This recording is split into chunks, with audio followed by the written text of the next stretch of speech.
Nous poursuivons donc notre étude de l'Épître aux Galates et nous lisons au chapitre 2, la part de ce chapitre qui n'a pas encore été lue, à partir du verset 11 jusqu'à la fin. Épître aux Galates, chapitre 2, verset 11. Mais lorsque Céphas est venu à Antioche, je me suis opposé à lui ouvertement, parce qu'il avait tort. En effet, avant la venue de quelques personnes de chez Jacques, il mangeait avec les non-juifs. Mais après leur venue, il s'est esquivé et s'est tenu à l'écart par crainte des circoncis. Les autres juifs aussi sont entrés dans ce jeu, au point que Barnabas lui-même s'est laissé entraîner par leur double jeu. Quand j'ai vu qu'ils ne marchaient pas droit au regard de la vérité de la bonne nouvelle, j'ai dit à Céphas, devant tout le monde, « Si toi qui es juif, tu vises à la manière des non-juifs et non à la manière des juifs, comment peux-tu contraindre les non-juifs à adopter les coutumes juives ?» Nous sommes juifs de naissance, nous ne sommes pas de ces pécheurs de non-juifs. Sachant que l'être humain n'est pas justifié en vertu des œuvres de la loi, mais au moyen de la foi en Jésus-Christ, nous aussi nous avons mis notre foi en Jésus-Christ, afin d'être justifiés en vertu de la foi du Christ et non par des œuvres de la loi, car personne ne sera justifié en vertu des œuvres de la loi. Mais si, cherchant à être justifiés dans le Christ, nous étions nous aussi trouvés pécheurs, le Christ serait-il donc alors serviteur de péché ? Jamais de la vie. Si je reconstruis ce que j'ai détruit, je montre que je suis un transgresseur. En effet, par la loi, je suis moi-même mort pour la loi, afin de vivre pour Dieu. Je suis crucifié avec le Christ. Ce n'est plus moi qui vis, c'est le Christ qui vit en moi.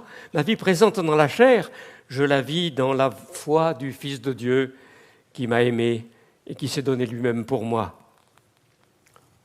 Je ne rejette pas la grâce de Dieu, mais si la justice est par la loi, alors le Christ est mort pour rien. Jusqu'ici, la lecture de la parole de Dieu. L'incident d'Antioche, comme on l'appelle, ce moment où l'apôtre Paul a ouvertement défié l'apôtre Pierre, appelé ici de son nom araméen de Céphas, Képha. Cet incident d'Antioche a embarrassé plus d'un commentateur, surtout parmi les plus anciens, à l'époque des pères de l'Église. On avait à ce moment-là une vénération extrême des grandes figures apostoliques et des gens comme Origène, le grand théologien du début du IIIe siècle, Chrysostome, Saint Jean Chrysostome, bouche d'or, c'est la signification de ce surnom, l'orateur du IVe siècle, ont imaginé, et leur idée s'est largement diffusée, que Pierre et Paul étaient en réalité d'accord et qu'ils s'étaient entendus pour jouer une scène devant le public à des fins pédagogiques. Saint Augustin, qui avait un sens critique, semble-t-il, un peu plus aiguisé, et qui était très sévère sur le mensonge.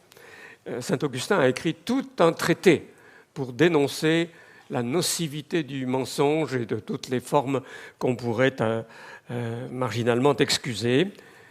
Saint Augustin a refusé cette imagination un peu trop libre. Mais il a fait réagir très négativement Jérôme, le grand traducteur de la Bible. Jérôme avait d'abord tenu ce scénario qu'avaient imaginé Origène, Chrysostome et d'autres encore. Et il n'a pas reçu l'opinion de saint Augustin avec beaucoup de grâce. Il a fini par battre en retraite après une correspondance où il y a des éléments d'aigreur. Et oui, cet incident était étrange. L'apôtre Paul le rappelle d'abord, à coup sûr, pour montrer que son autorité apostolique ne le cède en rien à celle de Pierre. Pierre, qui semble avoir eu un rôle au moins présidentiel, sinon dominant, parmi les 12, lui qui est l'apôtre pour les Juifs, pour les circoncis, était la référence, semble-t-il, des judaïsants, de ses adversaires de l'apôtre Paul. Et ils essayaient de présenter l'apôtre Paul, comme cela a été expliqué très, très en détail par le professeur Carson, comme un apôtre de second rang, second ordre, pas vraiment un apôtre comme les 12, comme Pierre. Et Paul raconte l'histoire pour bien montrer que son apostolat a la même autorité que celle de celui qu'on a appelé par la suite le prince des apôtres, Pierre. Mais ensuite, dans les explications qu'il ajoute, il vise très certainement les judaïsants, très certainement ces perturbateurs des églises de la Galatie. Alors on ne sait pas très bien à quel endroit son discours adressé à Pierre s'arrête et à quel moment commence celui qu'il rédige à l'intention des Galates et au sujet des judaïsants, comme réfutation des judaïsants.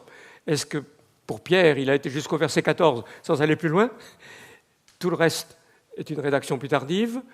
Ou bien est-ce que tout le reste est aussi le résumé, parce que forcément c'est un résumé, de ce qu'il a dit à Pierre et aux autres ce jour-là dans l'église d'Antioche? Il est très difficile de le déterminer. Je pense qu'une position moyenne, assez sage, est celle qu'on trouve dans le commentaire de Pierre Bonnard. Pierre Bonnard était professeur à la faculté de théologie de Lausanne. Ce n'était pas un croyant évangélique à notre sens, mais il a fait des travaux qui sont parfois fort utiles. Et sur l'Épître aux Galates, je le recommande en général. Et donc il dit, à propos du point que j'ai soulevé, que le plus judicieux est de considérer ces versets comme un écho de la dispute d'Antioche, mais un écho adapté au destinataire de notre épître.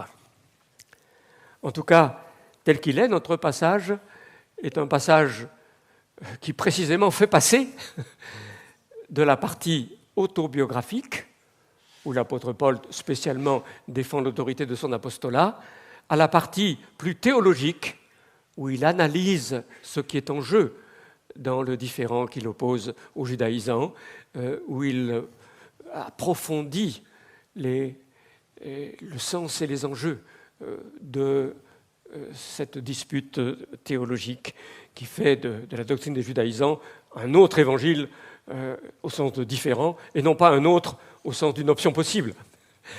J'ai tenté d'expliquer, tout le monde n'a pas compris d'après les questions que j'ai eues. J'ai essayé d'expliquer ce matin comment l'apôtre Paul use de deux termes différents pour bien marquer que la déformation de l'évangile opérée par les judaïsants n'ouvre pas du tout la possibilité d'un choix entre leur doctrine et celle de Paul. Il n'y a qu'un seul véritable évangile. Alors revenons d'abord sur l'occasion, sur ce qui s'est passé à Antioche. C'est assez clair, Pierre, qui avait été instruit par Dieu directement, par la vision qui est rapportée au chapitre 10 du livre des Actes, lorsqu'il a vu la nappe qui descendait du ciel avec tous les animaux, dont certains impurs, qui étaient dessus, et l'ordre divin « Tue et mange !» Mais Seigneur, je n'ai jamais rien mangé d'impur comme ça.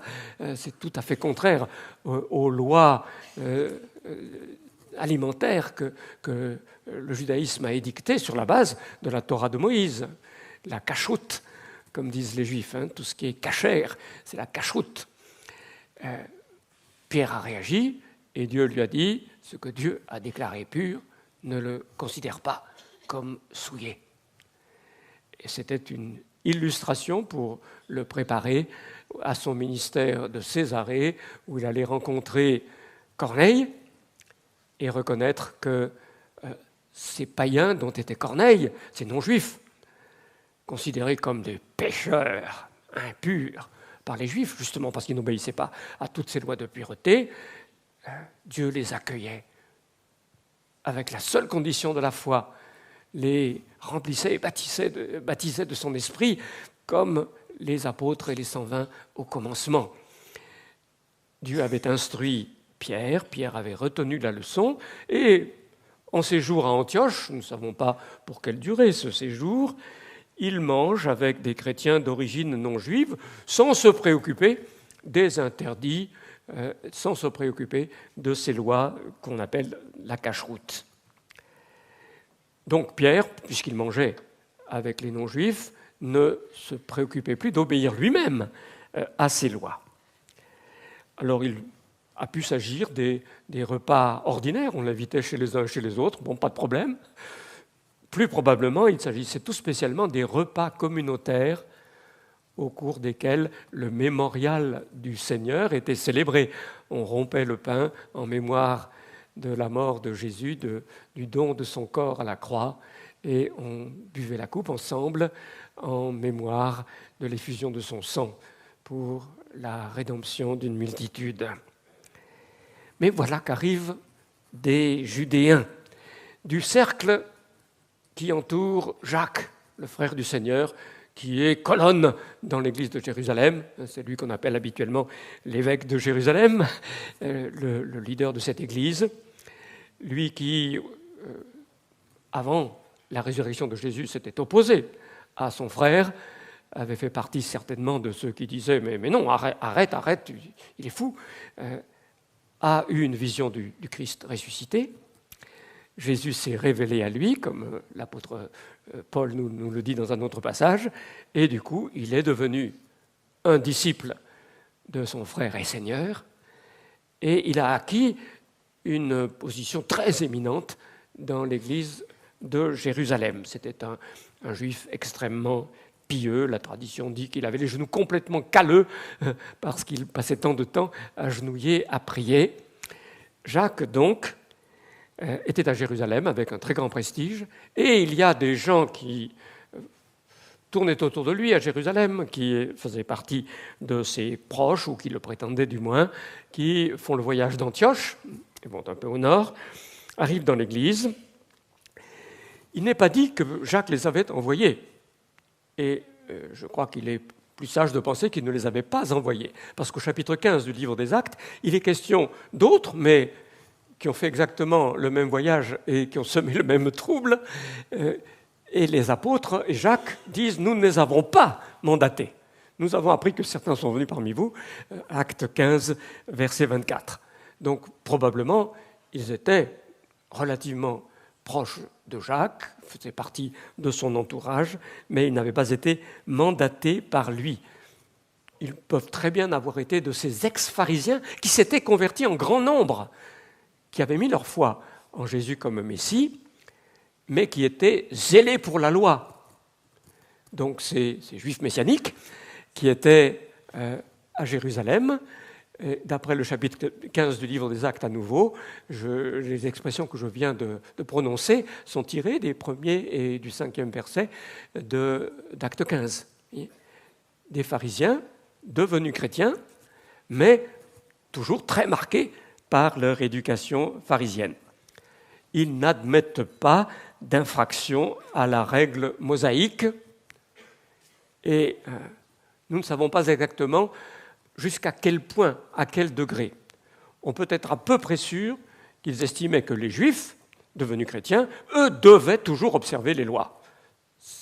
Ils étaient Juifs, la loi de Moïse leur imposait ces restrictions et il n'était pas question à leurs yeux que les Juifs en prennent à leur aise, comme Pierre l'avait fait avant qu'ils arrivent. Voulait-il contraindre les non-juifs aussi d'adopter ces coutumes juives? C'est fort possible, mais on peut aussi imaginer, les textes ne sont pas assez précis pour nous permettre un verdict tout à fait net, qu'il considérait simplement que les païens convertis alors étaient des chrétiens de seconde zone, qui ne pouvaient pas être aussi saints que ceux qui observaient la cacheroute, mais peut-être admettait-il qu'ils puissent être membres de l'Église, avec des strapontins en quelque sorte, au lieu de fauteuils. Peut-être allait-il plus loin. Peut-être pensait-il qu'ils ne pouvaient pas être sauvés si devenu disciple du Messie, il n'observait pas toute la loi de Dieu, car le Messie était là pour que la loi de Dieu soit pleinement respectée. En tout cas, c'était la logique de leur position. C'était ce vers quoi les entraînait leur réaction sur les points que je viens de dire. Pierre et même Barnabas, tous les autres juifs, sont entraînés par cette réaction. Et eux qui frayaient librement avec les chrétiens d'origine grecque ou non juive à Antioche et mangeaient avec eux sans se préoccuper des lois, ils n'osent plus. Ils s'esquivent, ils ne veulent pas choquer ces frères venus de l'entourage de Jacques de Jérusalem.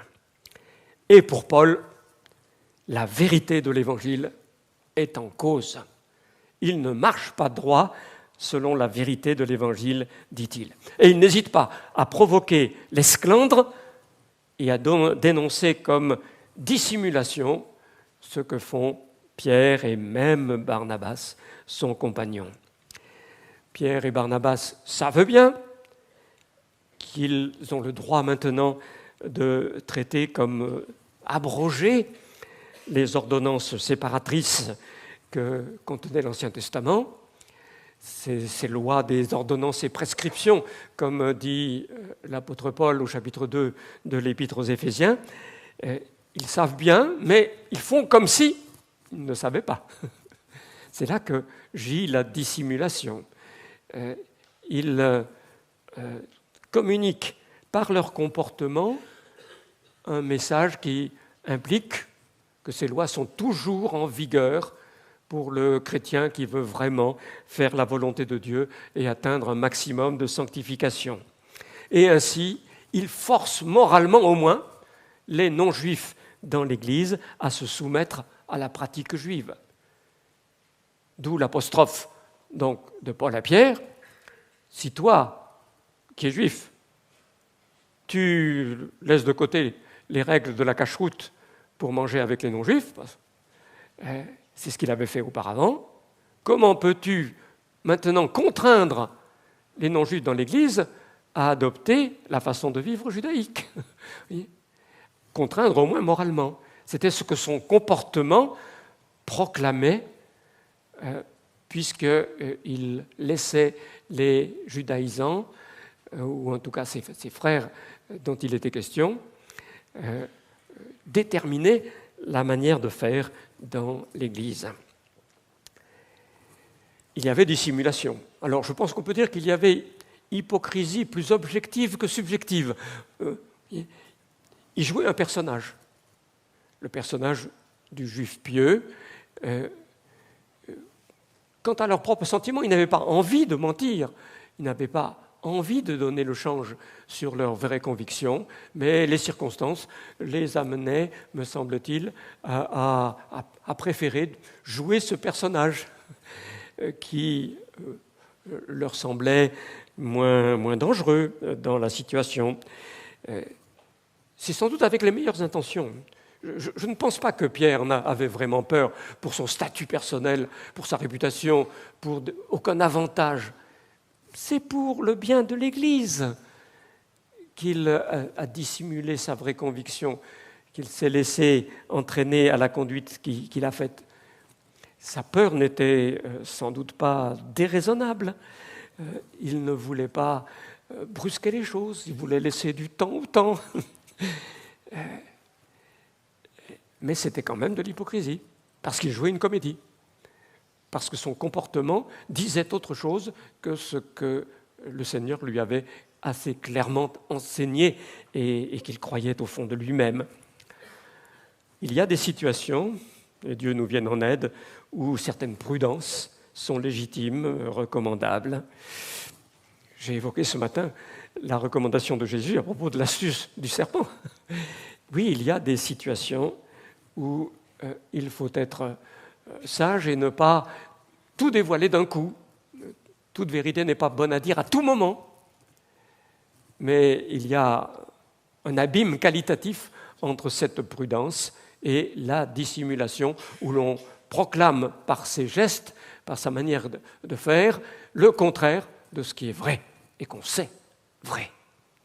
C'est là que se trouve la dissimulation de Paul et de Barnabas.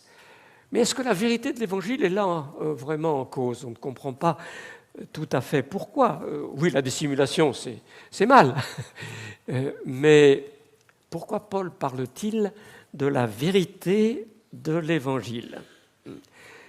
On conçoit aisément que Paul estime erronée la thèse selon laquelle les prescriptions rituelles, c'est-à-dire tout l'élément charnel de l'Ancien Testament, continuent de s'appliquer avec force obligatoire, au moins pour les croyants d'origine juive. Mais est-ce que c'est la vérité de l'Évangile qui est en cause? On ne le voit pas d'emblée. On peut aussi dire que le mystère de l'union sans restriction en un seul corps des juifs et des non-juifs est quelque chose qui tient au cœur de la grâce du Nouveau Testament. C'est vraiment un élément important du message. Mais est-ce que c'est vraiment la vérité de l'Évangile? Comment le discerner? C'est précisément ce discernement qui a été le propre de l'apôtre Paul. L'analyse théologique montre que refuser ce droit de cité plein et entier pour les non-juifs dans le peuple du Messie, c'est en fait déjà atteindre à la racine, à l'axe principal de l'Évangile. L'Évangile, comme il nous a déjà été dit avec force, c'est la suffisance exclusive du Seigneur Jésus-Christ pour notre salut. Tout dépend du Christ qui s'est donné pour nous, donc rien ne doit dépendre de ce que les hommes peuvent apporter de leur côté.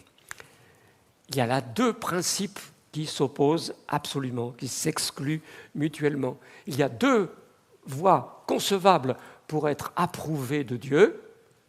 Soit l'homme apporte ce qu'il peut apporter, certains caractères de nature, juif de naissance, puisque c'est le peuple élu, une bonne moralité, des actions généreuses, héroïques, des œuvres rituelles qui sont censées plaire à Dieu. Ça, c'est une première voie, la voie des œuvres de la loi, puisque ces œuvres rituelles et d'autres sont prescrites par la loi. Et puis l'autre voie, c'est celle de celui qui dit « Seigneur, je n'ai rien à t'offrir, rien. » Comme pauvre cœur là de souffrir, sans rien à moi, sinon ton sang versé pour moi. L'autre voie, c'est la voie qui dit du côté de l'homme, rien, absolument rien, mais tout du Seigneur Jésus, qui s'est donné lui-même pour moi, qui m'a aimé, qui s'est donné lui-même pour moi. Deux principes radicalement opposés qu'on ne peut pas plus mélanger que l'huile et l'eau. Si quelqu'un dit que pour bénéficier pleinement de l'alliance de Dieu, pour avoir tous les privilèges de l'accueil par lui, de l'adoption, de la filiation, de la grâce, bien sûr, il y a l'œuvre de Jésus-Christ, mais il faut en plus autre chose. Il faut observer la cachoute, il faut la circoncision, il faut un certain nombre d'œuvres, alors la grâce est annulée, car les deux principes s'opposent radicalement.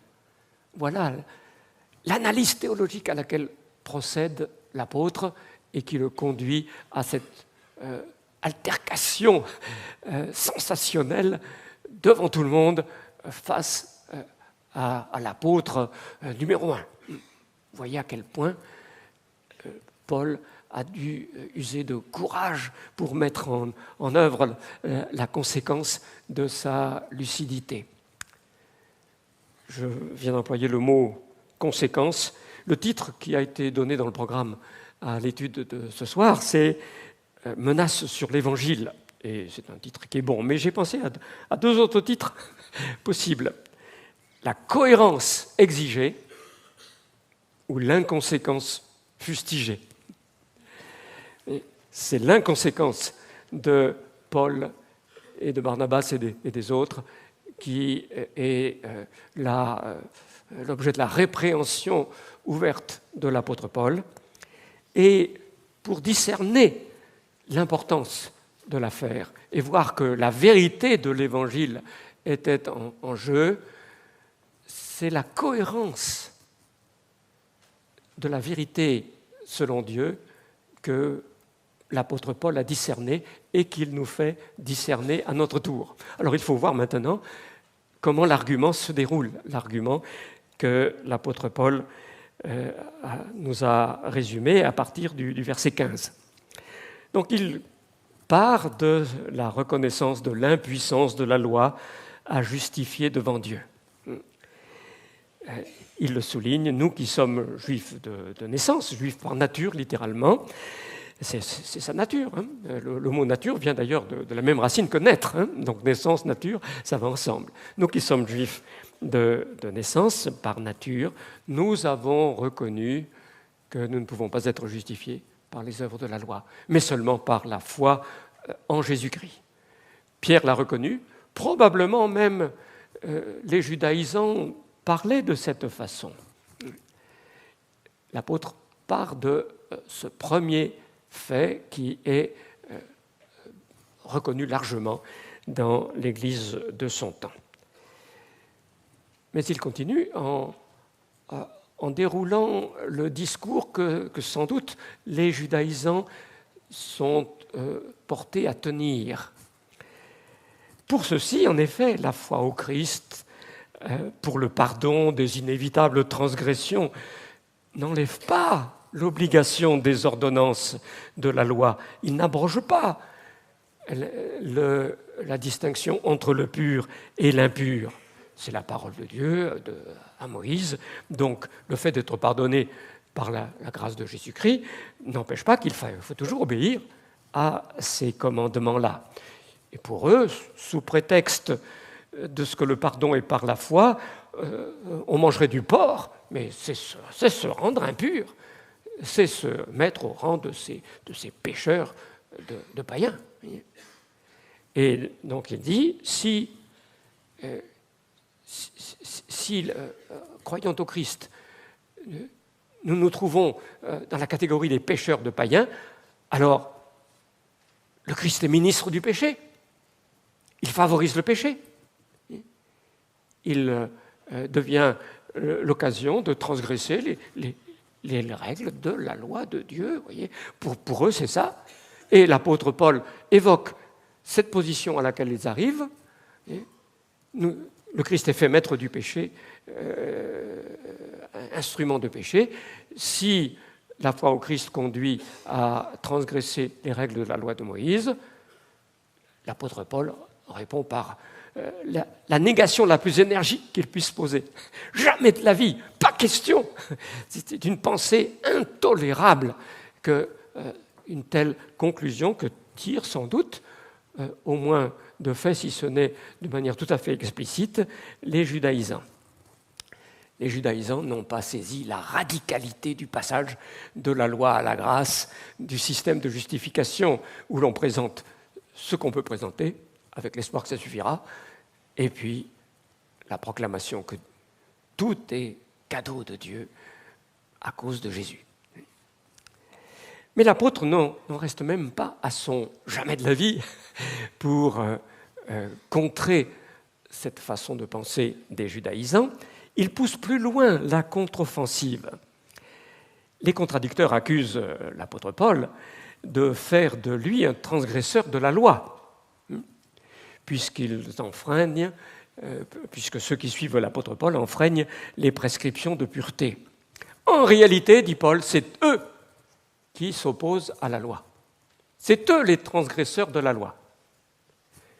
Il dit, si ce que j'ai démoli, je le reconstruis, à savoir la loi, je me constitue moi-même comme transgresseur. Si ceux qui ont dit maintenant, ce n'est pas par la loi que je suis justifié, se remettent sous le joug de la loi pour être agréés de Dieu en considérant qu'il faut observer toutes ces règles de la Torah, en fait, ils se constituent eux-mêmes comme transgresseurs. Alors comment ? Non pas dans le sens qu'ils avoueraient qu'ils ont eu tort d'abandonner la loi pour être justifiés. Certains commentateurs ont cru que c'était le sens, mais c'est vraiment inadmissible. C'est juste le contraire de la pensée de l'apôtre Paul. Non, l'apôtre Paul le dit clairement, c'est par la loi que je suis mort à la loi, ou mort pour la loi. Si je me place à nouveau sous la loi, je vais contre l'intention de la loi elle-même. Vous voyez la logique de l'apôtre ? Non seulement il faut saisir que de la loi à la grâce, il y a un passage, un renversement radical, qu'on ne peut pas mélanger les deux principes, mais il affirme que ceux qui, après ce passage, reviennent à la loi, sont contraires à la loi elle-même. Par la loi, je suis mort à la loi ou pour la loi. On pourrait dire que la loi a pour but de finir. La loi a pour fin, au sens de finalité, de finir au sens de cessation. La loi est donnée pour un temps à titre pédagogique. Une étude de demain va, je pense, expliquer le mot de pédagogue, paidagogos, qui est utilisé précisément pour le rôle de la loi au chapitre suivant. Mais on appelle classiquement en théologie rôle pédagogique de la loi ce rôle temporaire qu'elle a pour conduire au Christ, et à partir du moment où elle a conduit au Christ, elle arrête d'exercer son emprise. C'est l'intention de la loi de conduire au Christ, et celui donc qui revient à la loi, il transgresse la loi. Il va contre le sens même de la loi de Dieu. Mais l'apôtre Paul dit « Je suis mort à la loi ». Comment suis-je mort à la loi ? Vous voyez le pas suivant qu'il faut faire. Comment suis-je mort à la loi ? Le verset 19 le dit aussi. « J'ai été crucifié avec le Christ ». C'est un mot composé qu'il crée. « J'ai été co-crucifié » avec le Christ. Comment la loi fait-elle mourir à la loi ? C'est à la croix du Christ. Le Christ était mon représentant. Le Christ est mort comme mon représentant, donc je suis mort comme représenté en lui. D'un point de vue juridique, en quelque sorte, c'est ma mort qui a lieu à la croix, puisqu'il me représente et se substitue à moi. Le Christ est mort, je suis mort en lui. Comment le Christ est-il mort ? Il est mort pour satisfaire la loi.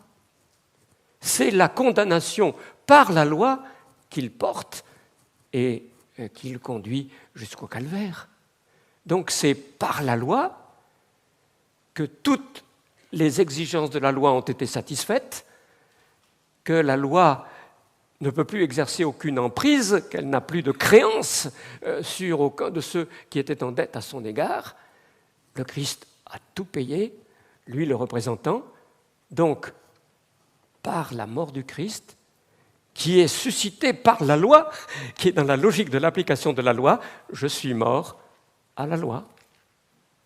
Vous voyez de quelle façon l'apôtre lit ce passage du principe d'une justice acquise par les œuvres que l'on présente à la grâce, au message de la grâce. C'est parce que la loi est entièrement satisfaite à la croix du Christ et la grâce dépend de la croix du Christ. Voilà la cohérence que l'apôtre fait ressortir. À partir du moment où je suis mort, je suis libre. C'est ce qu'au chapitre 7 de l'Épître aux Romains, il met aussi en valeur. La loi ne peut exercer son emprise que sur celui qui vit tant qu'il vit. Si je suis mort dans la mort du Christ, alors la loi n'a plus son exigence à faire valoir sur moi. Je suis libéré de ce régime de la loi. Ce n'est plus moi qui vis, ma vieille identité, c'est fini, c'est périmé. Elle est morte en Christ. Alors ce n'est pas une fusion des personnalités indistinctes, car l'apôtre dit « ce n'est pas moi qui vis », mais en même temps tout de suite il dit « ce que je vis, ma vie présente, je le vis dans la foi au Fils de Dieu qui m'a aimé et qui s'est donné lui-même pour moi ». Il y a toujours deux personnes, mais deux personnes en union étroite. Il y a le membre du corps et il y a la tête du corps, qui est le Seigneur Jésus. Et unis de cette façon, c'est dans ce sens que ce n'est plus moi qui vis, je ne suis plus isolé sous la loi, je suis maintenant un membre qui est représenté par le Christ et qui est dans sa dépendance, qui vit par son esprit comme membre de son corps. Voilà ce que souligne l'apôtre dans ce passage.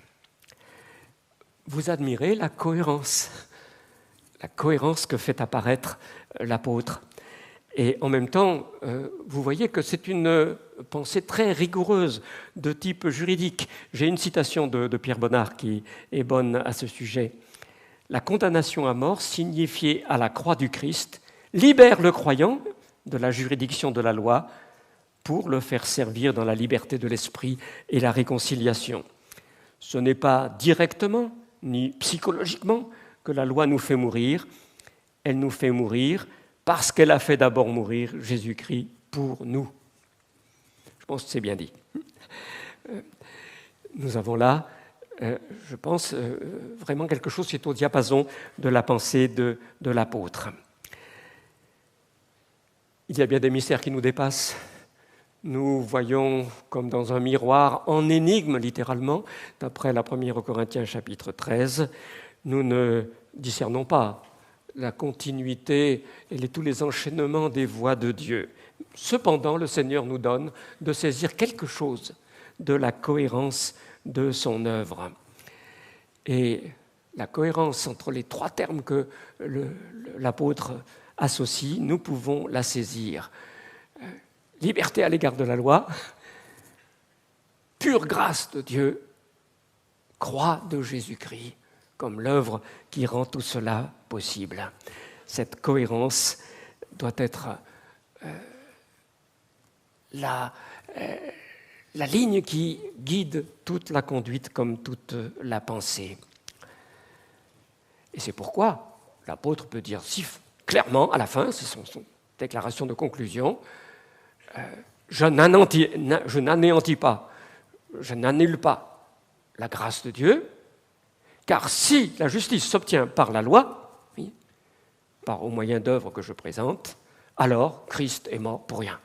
Vous voyez, les trois termes sont associés selon la cohérence que fait ressortir l'apôtre.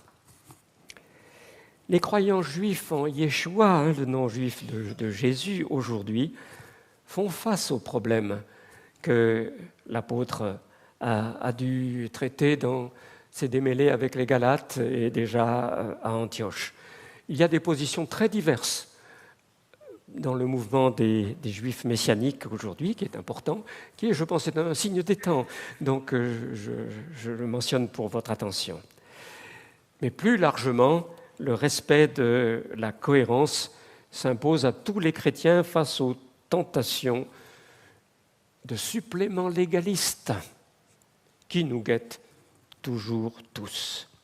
Toute addition de notre part, avec l'idée que c'est cette addition qui nous vaudra la pleine bénédiction du Seigneur, qui nous permettra d'être davantage agréés de lui. Tout cela est une annulation en principe de la plénitude de la grâce qui est en Jésus-Christ, du sens de la croix. Voilà ce que l'apôtre nous dit aujourd'hui encore. Alors, il faut faire attention. Il y a un abîme entre ce qui est saint et ce qui est malsain. L'obéissance est le chemin de la bénédiction, mais il est tellement facile d'en falsifier le sens. L'obéissance, chemin de la bénédiction, n'est pas le moyen de l'acquérir, mais le fruit de cette grâce. Oui. L'obéissance et la sanctification n'est pas un titre qui nous permet d'accéder à Dieu, c'est la manifestation du don qu'il nous fait de sa communion. C'est la mise en œuvre par son esprit de la grâce qui nous est donné gratuitement. Et l'Ancien Testament, alors, dans tout ça? Je pose à nouveau la question. Mais cette fois, l'Ancien Testament est cité, même si cela ne vous est peut-être pas apparu d'emblée. Lorsqu'au verset 16, l'apôtre dit « Nulle chair ne sera justifiée devant Dieu, personne ne sera justifié devant Dieu », il est pratiquement certain qu'il cite l'Ancien Testament. Il cite le psaume 143 au verset 2, où le mot « justifié » a bien le sens qu'il a dans les épîtres de l'apôtre Paul, le sens de la déclaration du tribunal qui dit « Vous êtes acquittés, vous n'êtes pas condamnés ». Car au psaume 143, cette formule « Nul ne sera justifié devant Dieu » explique la demande « N'entre pas en jugement avec ton serviteur ». C'est bien la question du jugement, de la justice de Dieu, de son exigence de la loi. Le psaume reconnaît cette impuissance radicale de l'être humain à obtenir sa justification de la part de Dieu. Il y a donc une citation de l'Ancien Testament. Alors, c'est l'occasion, chez moi le prof n'est jamais loin, alors, de rappeler la vertu de la citation exacte. Alors, c'est vrai qu'une citation, on peut la tronquer, on peut l'utiliser d'une manière qui ne correspond pas à son contexte. Mais quand même, une citation, c'est une citation. Et le lecteur peut se repérer. J'apprécie dans les travaux qu'il y ait des citations bien référencées. Et ici, la référence, donc, c'est Psaume 143.2 pour l'apôtre Paul. Il nous donne un bon exemple. C'est dans l'Ancien Testament donc, que se trouve cet aveu de l'impossibilité d'être justifié selon la loi, par les œuvres de la loi. Et plus globalement, c'est un message qui résonne plusieurs fois dans l'Ancien Testament. La loi à laquelle nous sommes morts à la croix n'est pas tout l'Ancien Testament. Et la suite fera clairement apparaître, la suite de l'Épître, qu'à côté du principe de la loi qui est énoncé dans l'Ancien Testament, celui qui fait ces choses vivra par elles, citation du Lévitique, il y a dans l'Ancien Testament aussi la promesse, c'est-à-dire déjà le témoignage de l'Évangile à l'avance. Et le corps des prescriptions rituelles, de ces ordonnances et prescriptions, comme la circoncision, comme les lois de la cacheroute, comme les sacrifices aussi, comme le calendrier des fêtes, obligatoire, tout cela est rattaché au principe de la loi pédagogue, de la loi temporairement imposée pour préparer la venue de Jésus-Christ. Dans l'Ancien Testament, il n'y a pas que le régime de la loi, celui qui fera ces choses vivra par elle, qui est imposé pour se révéler une impasse et conduire ainsi au Christ, au-delà de l'application de ce principe. Il y a aussi la promesse de l'Évangile. Et ce qui fait ressortir que la perspective de l'apôtre est vraiment fidèle à l'Ancien Testament, c'est que l'Ancien Testament annonce l'autre façon d'être délivré du péché. Au psaume 32, celui qui croit, avec l'exemple d'Abraham, il crut à Dieu, simplement il crut, et cela lui fut imputé à justice. Il y a aussi la promesse qu'au-delà des sacrifices, qu'il ne fallait pas comprendre comme des œuvres rituelles ayant une efficacité par elles-mêmes, mais comme une prophétie, comme une annonce. Il y a l'annonce dans l'Ancien Testament que le serviteur du Seigneur, sans péché aucun, aucune fraude dans sa bouche, aucune violence dans ses gestes, offrira sa vie en sacrifice de réparation pour les péchés. Et qu'ainsi, il permettra la justification d'une multitude par sa connaissance simplement. Ceux qui connaîtront le serviteur seront justifiés parce qu'il aura donné sa vie en sacrifice. Ainsi, les réflexions théologiques de l'apôtre sur la loi et la grâce et la croix ne sont pas un jeu d'idées abstraites. Il s'agit d'une histoire qui se déroule où l'apôtre distingue clairement les étapes successives. La pensée de l'apôtre, la pensée théologique qu'il nous propose est intensément historique. Et cela me semble inséparable d'un petit fait qui est une évidence, mais que nous risquons peut-être d'oublier, si importantes que soient les idées. Ce ne sont pas les idées qui nous sauvent, bibliquement. C'est un fait, c'est un événement, l'acte de Dieu dans l'histoire. Et ce qui nous en communique la connaissance, c'est une nouvelle. C'est la bonne nouvelle. Amen.